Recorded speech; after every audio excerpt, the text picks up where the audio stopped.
So in the year of 2014, the world of bad romance novels gave us another jam, After We Collided. It's like After didn't put us through literal hell, we got a sequel to After. There's something different about After We Collided though. In this novel, we get to have a field trip in Hardin's twisted brain. Fun, right? So let's catch up where we left off. Hardin played Tessa for a bit, and I just need a moment to say, what kind of a twisted, sick freak does that? Anyway, but when Tessa got to know about this bet, she gets mad. You're bored listening to the plot? Imagine reading 1,000 pages of nothing happening. I wouldn't read over 600 pages for a couple who I really liked, and reading so many pages for something so trivial when I know they'll end up together. Anyway, then Hardin says this. Only it didn't happen that way. Instead, the blonde-haired girl in the long skirts who obsessively makes long to-do lists crept her way inside of me until slowly I fell for her so hard that I couldn't believe it. Ooh, bad boy in love with Tessa. I don't know, it's supposed to be super romantic or something. Then Hardin goes all sad, crying in the snow because Tessa left him. For around 300 pages, he kept trying to get Tessa to talk to him. But Tessa was like, nah. Let me tell you something. In the first novel, at least there was some incidents happening. But this book is all about Hardin trying to get Tessa to give him a second chance again. I don't know about you, but I don't want to read a book with such a weak plot. Maybe I'll let go of the weak plot thing if the writing was artistic. But even the writing is very average. Anyway, Tessa goes back to their apartment to get her stuff when Hardin walks into the apartment. What are the odds? Why would Hardin walk into his own apartment with a woman? Ooh, bad boy in love with someone else other than Tessa. Anyway, Tessa says to him that you sure moved on quick. Anyway, the conversation. Check this out. You think I would bring someone here to our apartment? It's only been 2 days. Is that how you think of me? Well, of course. Did you read what you did to her in the first book? Besides, why did he say it like that? Oh, I will bring someone here after 4 days, but not just 2. Come on, I have standards. Then Tessa goes all blah, blah, blah, blah, on Hardin. Anyway, the main story starts when Tessa goes to Seattle with Christian, her boss. Guess who did their homework on 50 Shades?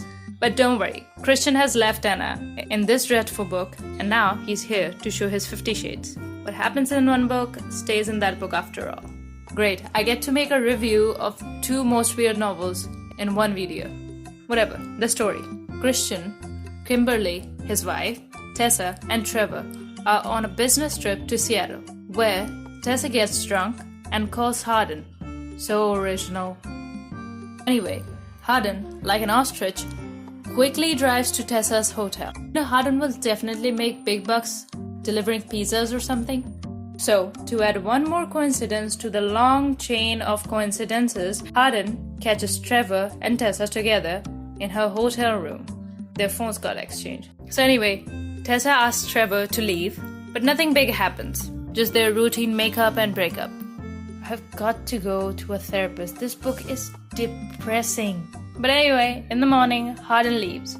Then Tessa goes to their apartment. She gave a very stupid reason and I choose not to remember it, so read it for yourself if you don't feel like killing yourself by this point. Anyway, in their apartment, she meets Hardin's mother. Hardin didn't tell his mother about the breakup. Shocker. I've read and seen this cliché being used so many times that now I go like, oh, okay, it's just one of those I don't want to do this, but secretly I was waiting for something like this to happen type of books. Anyway, Tessa tells Hardin that she won't be able to forgive him. Then Hardin goes to his room and cries. Tessa is surprised seeing our very own Pinocchio cry. You know, these kind of situations are really scary because you can't exactly stand your ground when you know that you are the reason why that person is crying. But anyway, I know that it is only a matter of time before they are together. Just want to see how many pages it takes for a person to let go of their pretend self-respect. But where was he when I was crying myself to sleep night after night? Wow, I must say she's really standing up for herself. I didn't expect something like this from her, but Then again, I didn't expect that I'll be reading the second part of After series, so... You want me to go? I ask, and he nods. I don't want to go. I say so low that I'm not sure he even heard me. Never mind. And we get to know how Hardin feels in the next chapter. I think her and my father both expected me to be alone my entire life. Then again, so did I. Know the feeling, Hardin. Cheers, man. Then he says how he went out with someone like Tessa. She didn't scold me for my foul language. You want someone to scold you every time you use curse words. I can do that. I can make you regret the above sentence very easily. You won't believe how persistently I can nag about this kind of stuff. No bragging, just saying. Then anyway, the next morning Tessa goes to her mother's, where her personality turns even worse. Look who stopped by while you were napping, my mother says, smiling her fakest smile. You see, this is the kind of stuff Tessa keeps on saying. In the first novel, she even said that she wants to slap her mother. You know what I don't get is how Tessa does all this kind of stuff, yet she is considered a good girl. At least if Hardin is a jerk, he's a persistent jerk. He indiscriminately curses anyone and everyone. He hates everyone. Not that it makes it okay. But this kind of stuff caters to girls in their early teens, who learn things like these and naturalize them. Even as teenagers, you are pretty young to decide stuff for yourself. So when parents say something, it feels like they're trying to control you, which in reality is not even the case. But anyway, let's review this sentence. I wasted all this time coming here, 2 hours of driving in the snow, just to have her be a complete witch. Then she curses her, not gonna say that. Tessa just keeps on sinking down, doesn't she? Ironically, when Hardin was being rude to his father in the first book, she was increasing her points by saying stuff like, don't talk to your father like that, Hardin. Basically what I'm trying to say is that she's a devil woman. Then she finds out something about her father, not gonna tell you what, trying to cut back spoilers.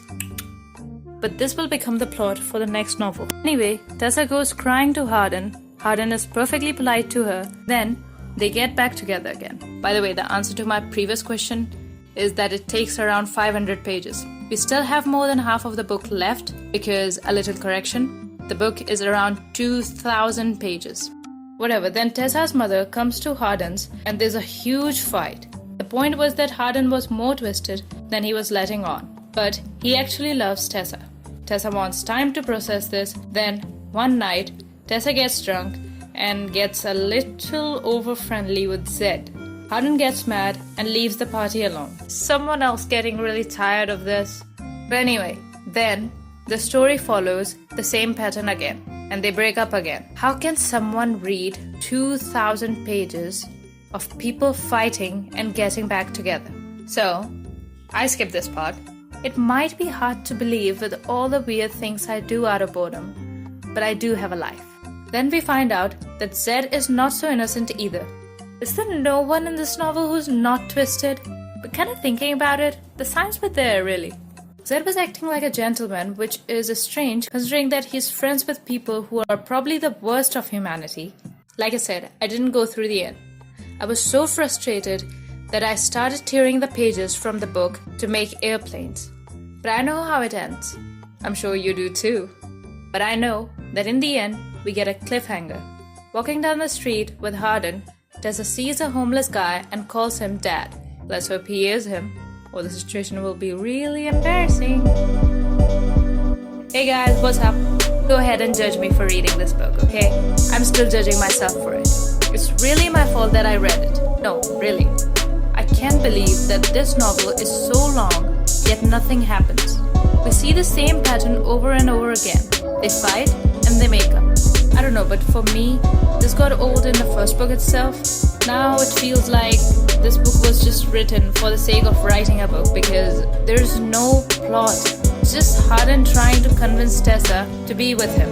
So I think that I want the plot to be a little more stronger than this. This book is going to have 1 billion reads. Honestly, the plot of the first book was not original. And then this book didn't have a great plot. And then if we see the characters, I can imagine being friends with any of these characters. Even if I give Hardin a clean sheet because of his traumatic past, there are many characters which are acting in the most bizarre way. But there's definitely a change in Hardin's character. He's he's made less terrible now. I still don't like him for the bad thing and the other bad thing. But this is not a good romance novel. There's just a bunch of random stuff happening. I see no organization, it's just some random bits put together to make a story. It doesn't feel like that the book was well planned. Everything about this book is very average. Actually, I think After We Collided is below average. But I must tell you that I'm really disappointed that the hype it created wasn't worth the novel's actual text. I also got to know that the Wattpad version of this book is different. So I think only God can help those people who decided to read the Wattpad version and then decided that they need to read the book too. But I'm not trying to be a hater here. I think Wattpad is great, but this book on the other hand is not. But I'll still link this book in the description box below. If you feel like reading it, you can check it out.